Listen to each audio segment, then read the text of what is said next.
Selamat malam, Bung Pigai. Ini kebanggaan buat saya. Malam ini bisa menghadirkan Bung Pigai, walaupun kita tahu Bung Pigai waktunya sibuk. Ya. Tapi ya saya happy bisa mampir. Ya mungkin pemirsa juga udah rindu nih. Ya. Lihat dua sosok yang mirip. Dua orang gila. Yang agak gila gitu. Gila dalam konteks positif ya. Cara berpikirnya beyond di luar dari kebiasaan orang. Ya. Jadi kita diskusi gini aja. Biasanya Pak Lius yang nanya orang.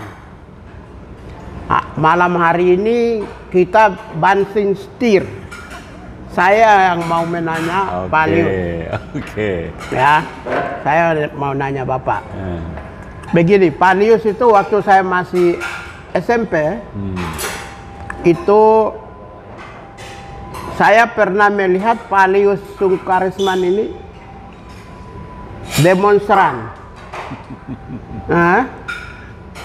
Demonstran, kritikus dari tokoh Buddha, tokoh agama Buddha Indonesia ya. Sampai dengan hari ini masih tetap eksis. Sudah hampir lebih dari 40 tahun ya. Sebenarnya apa yang diperjuangkan oleh Pak Lius? Ya sebetulnya kan saya kira sama ya. Kalau seorang aktivis ya, rasanya dia ingin berbuat sesuatu buat orang banyak. Apalagi saya sendiri ini kan termasuk yang agak aneh lah, orang Tionghoa itu jarang mau ikut demonstrasi, ikut memberikan pandangan secara umum, karena rata-rata itu semuanya dagang. Nah, saya kebenaran tahun 86 terpilih menjadi Ketua Umum Generasi Muda Buddhis Indonesia, dan organisasi ini gabung di KNPI. Di KNPI ini ada PM, salah satu sayapnya. Ada 39 ormas, HMI, Pemuda Muhammadiyah, ada FKPPI, Pancamarga. Jadi ya keterusan gitu. Dan memang saya betul-betul menikmati, menyuarakan kebenaran, keadilan itu kayaknya kewajiban kita. Nah, saya lihat yang diperjuangkan kebenaran keadilan gini, pasti ada dua momentum. Yang pertama pasti awal-awal Pak Lius masuk dalam panggung organisasi masyarakat lebih kepada meng-upgrade kualitas kompetensi. Yang kedua pasti mencapai sebuah tujuan khusus. Sekian lama ini kalau kualitas kompetensi kita bisa melihat Pak Lius tapi yang tujuan yang diperjuangkan untuk mencapai keadilan itu sudah tercapai atau tidak? Aduh, belum. Saya betul-betul merasa prihatin gitu. 76 tahun Indonesia merdeka. Seharusnya ini kalau kita jalan bagus, nggak ada lagi orang susah, nggak ada lagi orang miskin. Ini ada yang salah. Khusus yang saya soroti ini sekarang masalah pertanahan. Kebenaran Pak Rocky Gerung kena urusan. Saya baru aja kembali dari rumah beliau. Kedua, urusan pemberantasan korupsi, KPK. Saya mau cari Novel Baswedan. Mau tahu gitu, kenapa kok kita bisa begini gitu. Bayangkan ya Bung Pigai, saya nggak habis pikir ya. Itu salah satu yang nggak lulus tes wawasan kebangsaan bilang, kalau hari ini saya diaktifkan, saya bungkus itu si Harun Masiku. Tapi kenapa kemarin kan tidak dibungkus? Karena dia dinonaktifkan. Yang Harun Masiku kan sebelum masalah TWK. Harun Masiku itu dia udah mau bungkus, dia udah mau tangkap, dia udah tahu orangnya, tapi atasannya nggak kasih komando. Tiba-tiba dia diberhentikan. Dia kasih statement di mata Najwa seperti itu. Gregetan gitu. Apa Pak Jokowi nggak nonton gitu? Kalau Pak Jokowi tahu ada laporan gitu, ada petugas KPK yang kalau diaktifkan dia sanggup nangkep Harun Masiku, itu kan prestasi. Itu jadi tidak yang kedua dilakukan. Pemberantasan korupsi. Yang pertama tanah, kedua pemberantasan korupsi. Yang ketiga? Ketiga tentang COVID ini. Coronavirus. Coronavirus. Kenapa Pak Jokowi itu nggak mimpin langsung pemberantasan melawan COVID ini? Kasih tim ini. Akhirnya apa? Harga-harga yang harusnya bisa kita tekan murah, kan sekarang begitu Pak Jokowi ambil komando, bisa diturunin. Saya itu di PCR itu 1.500.000 di rumah sakit Husada. Nah sekarang Pak Jokowi bilang 500.000 turun. Saya dengar dari Bung Fadlizon di India bisa di bawah 100.000. Berarti ini yang ketiga, masalah COVID. Yang keempat, satu problem kebangsaan. Masalah radikalisme disebut-sebut. Yang korbannya itu terang-terang saya agamanya Buddha ya. Tapi Habib Rizik kok ditahan 4 tahun? Salahnya tuh apa? Saya kan ngikutin. Salahnya itu karena dia bilang dia sehat waktu di rumah sakit Umi. Terus diajukan ke polisi, terus langsung disidang, putusnya 4 tahun. Nah itu yang saya merasa ya, aduh, kan beliau ini tokoh, 3,5 tahun beliau ini terkatung-katung di luar negeri, mau pulang nggak bisa apa, begitu boleh pulang, kenapa mesti dicari pasal-pasal? Lain ya, kalau ini ditangkap 4 tahun, ada tuduhan membunuh, narkoba. Berarti yang keempat ini soal ketidakadilan hukum terhadap umat Islam kah atau rakyat? Semualah, saya bilang. Kalau pemerintah ini cepat, Muhammad KC ya, itu kan kelamaan. Jadi begitu masuk di sel, itu ada orang Islam yang masih marah. Akhirnya Napoleon Bonaparte pun yang bintang 2 bisa marah mukul. Tapi kalau seandainya tahun lalu dia ditangkap, selesai itu. Tidak terjadi ya? Nggak akan ada ribut. Karena orang udah nggak marah kan. Lu ngomong nggak benar, tangkap. Jadi semua dari agama manapun kalau yang nggak benar dinasehatin, nggak bisa dinasehatin dihukum. Ini profesionalisme penegak hukum. Kemudian yang berikut apalagi masalah-masalah bangsa. Kita inventarisir dulu. Masalah keadilan sosial. Keadilan sosial. Bayangkan yang kaya tuh kayaknya ampun-ampun, yang miskin tuh miskin. Karena apa? Saya nggak bisa terima kalau dibilang rakyat Indonesia males. Saya di Glodok nih tinggal nih. Pagi-pagi itu jam 4 tukang sayur udah jalan. Nata sayur. Mana ada orang jam 4 udah siap-siap mau dagang. Jadi jangan bilang dia males. Malas ya. Dia nggak punya akses. Akses Informasi. Modal, informasi. Gimana caranya? Akses pasar. Kita lihat tukang telur di Brebes. Di Blitar. Telur ayam. Itu harganya bisa jatuh sampai jatuh-jatuhnya. Saya pikir negara ini yang punya kekuasaan dan punya dana, sumber daya alam, sumber daya manusia yang cukup, itu kenapa mesti terjadi ini? Nah saya juga ngilunya apa?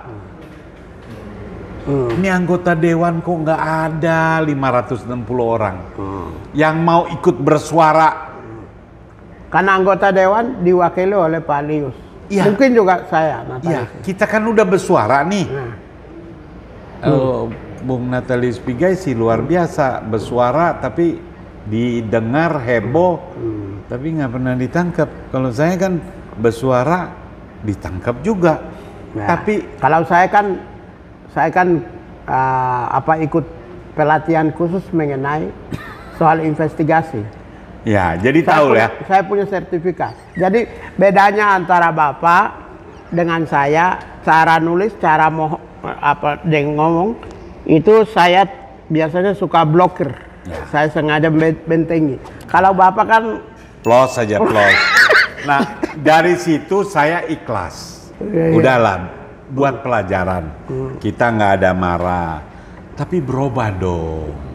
Robah dong. Okay. Apa yang menimbulkan keresahan, jangan dibiarin. Ya. Saya banyak hal-hal yang saya kadang-kadang mungkin lucu. Ini, kemudian sekarang masuk ke agak sedikit spesifik. Mungkin banyak orang juga sering nanya mungkin ya, relasi antara agama, mayoritas minoritas, relasi antar suku. Posisi hari ini sudah sampai di mana? Suku yang dimaksud lebih luas ya. Ada Papua, ada Tionghoa, ada di daerah Jawa semua. Dalam konteks ini saya ya mungkin banyak yang ya nggak sadar ya. Yang paling diuntungkan dari reformasi ini adalah orang Tionghoa. Kenapa? Orang Tionghoa ini sebelumnya dagang udah bebas. Bisa kan dia? Boleh. Dagang cari duit apa? Bebas. Yang nggak bebas itu bersuara, jadi pejabat. Sejak reformasi, dagang boleh, bersuara boleh, politik boleh. Politik boleh. Jadi dia yang paling menikmati. Tapi jadi ada dua orang politikus Tionghoa di Indonesia yang menikmati.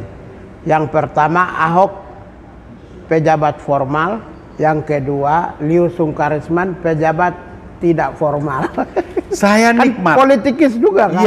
Iya, saya nikmat. Bisa bicara, ya cuma kejeblosnya kemarin. Karena saya dukung Pak Prabowo, saya kena tuduhan makar. Tapi udah itu saya udah ikhlasin. Sudah selesai. Nah, kalau suku, ini bukan kita rasialis. Saya punya pengalaman. Saya bawa itu gong integritas bangsa. Satu ke Sabang, satu ke Merauke. Itu dua gong itu difasilitasi oleh Panglima TNI waktu itu Pak Joko Santoso. Dikirim pakai Hercules. Satu ke Sabang, satu ke Merauke. Yang di Merauke itu diarak. Jadi tentang bicara kebinekaan, tentang Pancasila, saya merasa betul orang-orang di Papua itu sudah top. Ya sudah, kebinekaan dalam konteks saling penghormatan, saling penghargaan kan ada. Tapi kan yang merangkai, mewujud nyatakan kebinekaan kan pemimpin Indonesia. Kalau misalnya di pusat itu ada menteri yang tidak mewakili satu komunitas misalnya seperti orang Papua. Tidak ada menteri itu, apakah itu wujud nyata Bhinneka Tunggal Ika dan Pancasila? Saya bukan itu aja, Bung Pigai. Bukan soal menterinya. Saya lihat ya. Bukan, ini kan salah satu tindakan. Bukan, saya lihat tokoh seperti Bung Pigai ini yang sudah di Komnas HAM itu harusnya kita punya kebanggaan. Ada kebanggaan kita bahwa putra-putri Indonesia ini itu bisa punya prestasi yang hebat.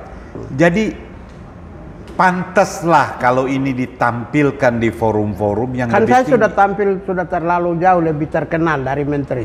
Gimana dong? Iya. Maksudnya gubernur juga Natalis lebih terkenal dari gubernur. Betul. Menteri Natalis lebih terkenal. Jadi tampilnya di mana maksudnya? Tapi yang saya sedih apa? Pemerintah kok diemin ini? Kalau Pigai dikata-katain orang, itu Pigai ini luar biasanya hebat apanya? Tidak pernah. Dia nggak marah, dia senyum, dia nggak bikin LP. Saya bikin LP, saya kalau dikatain saya bikin LP. Tapi kalau saya bikin LP, jutaan orang yang masuk penjara. Itu yang saya salut. Terakhir saya lihat di TV One. Aduh, nih Bung Pigai kok sabar, tenang. Ini yang mestinya kita bangga dan stop. Bukan. Gini, jam terbang itu tidak bisa dibohongi. pengalaman itu, kualitas ditentukan oleh pengalaman. Iya. Saya aktivis lapangan mahasiswa, tahun 99 saya sudah staf khusus menteri sampai 2018. Artinya kalau kualitas, kompetensi dan pengalaman, jadi tidak bisa dibohongi itu kualitas. Nggak ada hanya karena orang baca buku, orang dengar dari orang, nggak bisa. Kualitas itu kamu berbakti, kamu bekerja. Karena itulah maka kenapa di televisi saya tenang. Tenang. Aduh, saya nonton itu. Santai. Saya nonton itu di TV Jadi One. gini, proses menentukan hasil. Kalau Anda tidak pernah diproses melalui ibarat gitu, kalau mau dapat emas 24 karat harus melalui proses peleburan di besi panas, di api panas. Ibarat misalnya seorang kapten kapal yang hebat, dia harus arungi dulu gelombang-gelombang yang luar biasa. Jadi kalau kenapa kita tenang, kenapa kita santai, kenapa kita tampil seperti itu, karena sebuah proses yang panjang menentukan kualitas. Jadi kalau dibilang kualitas ditentukan karena baca buku atau diangkat jadi pejabat, ya nggak bisa. Nah, ya. Nah, saya kira. Terus kita kembali. Disinyalir banyak orang, teman aku dari mereka yang Muslim, teman aku dari Sumatera, Jawa, Maluku, Papua, banyak yang mengatakan kalau tidak ada Lius Sungkarisman, hal-hal tertentu yang menyangkut gesekan interetnik yang sering timbul tenggelam itu berpotensi terjadi. Tetapi Lius Sungkarisman adalah pelindung kaum minoritas. Apakah itu betul? Ya, maksudnya kan kita harus klarifikasi dulu. Apa betul? Saya terima kasih kalau ada orang yang berpandangan begitu. Tapi sebaliknya yang saya terima kalau di sosmed itu Lius pengkhianat, orang Tionghoa. Orang Tionghoa dukung Ahok, kok Lius nggak dukung Ahok. Itu banyak salah persepsi. Tapi saya nggak marah karena waktu akan membuktikan. Mereka nggak tahu bahwa saya lah orang nggak bilang pertama lah ya, yang ditanya Jokowi, siapa Pak Lius wakil saya di Jakarta. Itu beliau telepon loh. Ini sengaja saya sampaikan. Coba Pak Jokowi mungkin masih ingat. Beliau begitu diusulkan oleh Ibu Mega menjadi gubernur, beliau telepon saya. Pak Lius, siapa kira-kira yang layak mendampingi saya? Karena saya orang daerah kurang tahu. Saya bilang, Bapak jangan cari tentara, karena nanti Bapak punya Pangdam. Bapak jangan cari polisi, nanti Bapak punya Kapolda. Bapak cari Ahok. Karena apa? Karena saya pernah ditraktir makan sama si Ahok tuh. Luar biasa loh. Ditraktirnya Hotel Mulia, restoran Jepang. Dia traktir. Saya sampai bilang, waduh, Hok, gue baru sekali nih ditraktir anggota DPR. Waktu itu beliau anggota DPR Golkar, Komisi 2. Oh, dia bilang dia punya anggaran khusus buat menjamu konstituen. Nah, waktu itu ada Suni bilang, wah, kalau gue sih sering ditraktir Ahok. Nah, jadi banyak yang nggak ngerti. Kenapa saya terus beda sama Ahok? Karena mulut Ahok yang menurut saya menyakitkan. Begitu dia jadi loh. Justru karena posisi Pak Lius seperti begitu, saya kan orang lapangan. Yang bergaul dengan orang-orang yang jualan di restoran. Ada 50% orang, 60% orang Tionghoa memuji Pak Lius. Tapi mereka tidak mau ngomong. Ada kurang lebih 20% orang yang memang tidak suka Pak Lius karena mereka pendukung sayap politik tertentu. Oh. Ada kurang lebih 20% orang yang no comment, netral-netral aja. Jadi kalau mau lihat silent majority, mayoritas banyak yang keturunan Tionghoa, sebenarnya dalam hati mereka positif dan terima kasih sama Pak Lius. Dengar tuh. Hanya, ini yang ngomong. Hanya mereka tidak mau ngomong. Kalau ke saya mereka ngomong. Kalau ke Pak Lius mereka nggak mau. Iya. Mereka nggak mau. Dan kalau Begitu. buat saya ya, Bung Tiga ya, kita ikhlas saja lah. Karena kita bukan minta pujian. Ya ada ibarat tuh diangkat juga nggak jadi tinggi, direndahkan juga nggak jadi rendah. Kita tetap komit bersuara memperjuangkan kebenaran. Kalau ada ketidakadilan kita suarakan. Kenapa saya suarakan Habib Rizik? Lepaskan 500 anggota DPR. Saya ngomong di TV One. Teriak lepaskan Habib Rizik. Bukan cuma belain Habib, tapi malu kita sebagai bangsa. Bangsa besar. Ada ulama ditahan gara-gara dia bilang dia sehat. Karena pasal yang menjerat dia dihukum sekarang ini di penjara itu 4 tahun cuma karena dia bilang dia sehat di rumah sakit Umni. Jadi saya kepengennya nih, Pak Jokowi kan punya power, anggota DPR punya power. Ini ketidakadilan ini kita selesaikan. Tahanan-tahanan politik semua keluarin. Pak Natalius Pigai yang luar biasa, punya jam terbang hebat, undang makan pagi, Riza Ramli, semua orang-orang yang beda pandang. Bukan yang dukung aja, yang didukung ngopi-ngopi, yang beda pandang. Kongko. Mau lu apa? Masih ada 2 pertanyaan. Pertanyaan pertama, ini persoalan perasaan ya. Kenapa Pak Lius itu ketika misalnya Rocky Gerung, saya misalnya, Habib Rizik, atau siapapun tiba-tiba bermasalah, Pak Lius duluan yang kasih komentar. Kenapa?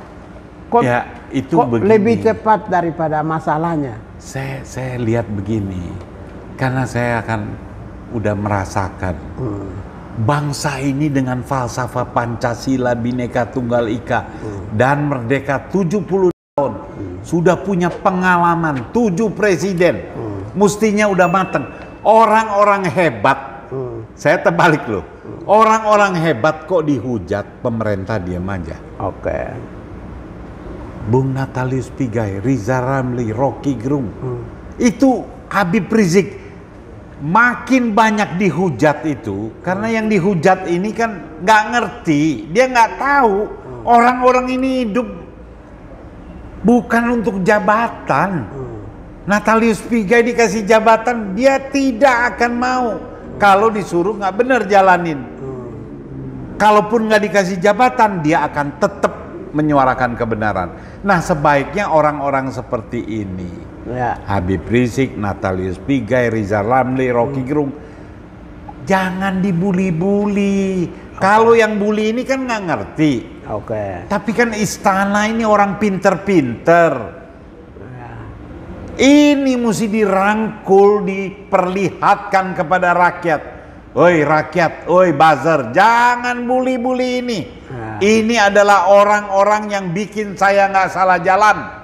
Saya disuruh 3 periode, saya jadi ingat karena orang ini bilang ojo. Kalau caranya agak keras, itu karena kita sudah berulang menyatakan secara baik, nggak didengar-dengar, ya akhirnya teriak. Tapi jangan dihukum. Kalau dihukum tuh salah, rugi. Kemudian pertanyaan yang sifatnya pribadi ya. Kenapa mobilnya Pak Lius itu ada macam bendera merah putih, aku bangga Indonesia. Terima kasih Indonesia. Terima kasih Indonesia. Kenapa? Saya kasih merah putih, terima kasih Indonesia. Karena saya merasa benar gitu. Terlahir sebagai bangsa Indonesia ini. Hidupnya enak, nyaman, semua baik. Makanya saya paling menentang kalau dibilang ada radikalisme di Indonesia ini. Nggak ada. Oke. Kalau ada radikalisme, kita nggak bisa tenang dagang. Oke. Makanya kita ungkapkan terima kasih Indonesia. Oke, titik. Kemudian terakhir, pertanyaan saya terakhir. Iya. Kapan seorang Lee Sungkarisman mau pensiun dari semua? Saya kayaknya nggak akan pensiun. Saya akan ikuti. Syukur-syukur kalau bisa 100 tahun Indonesia merdeka. Dan saya berharap orang-orang pinter, orang-orang baik, orang-orang amanah ini jangan dihalangi kesempatannya untuk tampil dipilih rakyat. Yaitu threshold presiden ini. Oh, presidensial threshold. Iya, nolak. Karena setahu saya di Undang-Undang Dasar itu kan presiden dan wakil presiden diusung oleh partai politik atau gabungan partai politik peserta pemilu. Oke, jadi secara keseluruhan kalau semua problem masalah bangsa ini masih terus, Lius tidak pensiun ya? Nggak pensiun, kita menikmati, kita bangga kepada anak cucu Indonesia. Begitulah, jadi saya kira wawancara ini agak unik pemirsa. Sebenarnya yang host itu adalah Lius, tapi saya ambil alih, justru saya yang jadi host. Terima kasih. Saya yang jadi yang bertanya, Pak Lius yang menjawab. Terima kasih. Ini agak unik. Jadi saya untuk penutupnya saya kembalikan atau saya tutup aja, tanggung. Jadi pemirsa demikian ya wawancara singkat. Yang pertama kita sudah melihat identifikasi problem kebangsaan yang kurang lebih disampaikan oleh Pak Lius itu ada 7 problem kebangsaan mulai dari agraria sampai integrasi etnik, penghormatan terhadap kebangsaan, kebinekaan. Itu ada 7 tadi. Lalu yang kedua itu top of mind, cara berpikir tentang negara dan bangsa, keadilan oleh Pak Lius. Lalu yang terakhir itu Pak Lius menyampaikan tentang dari pribadi terima kasih Indonesia. Karena pemahaman Pak Lius adalah Indonesia telah memberikan semuanya. Lalu yang terakhir saya tanya sampai kapan pensiun, dia bilang ya kalau saya boleh frankly speaking ya, terus terang sampai mati, begitu maksudnya. Saya kira demikian wawancara Pak Lius dengan saya. Yang semula Pak Lius yang bertanya kepada saya, tapi maaf saya ambil alih. Besok-besok. Terima kasih. Ini teknik yang berbeda, unik. Tidak seperti di tempat-tempat yang lain. Ya, para pemirsa, nanti keunikan-keunikan seperti dengan gaya-gaya yang agak unik ini akan muncul ke depannya. Karena itu jangan pernah lupa subscribe, ya, like, share. Tapi sebelum share, komen dulu. Okay. Stop.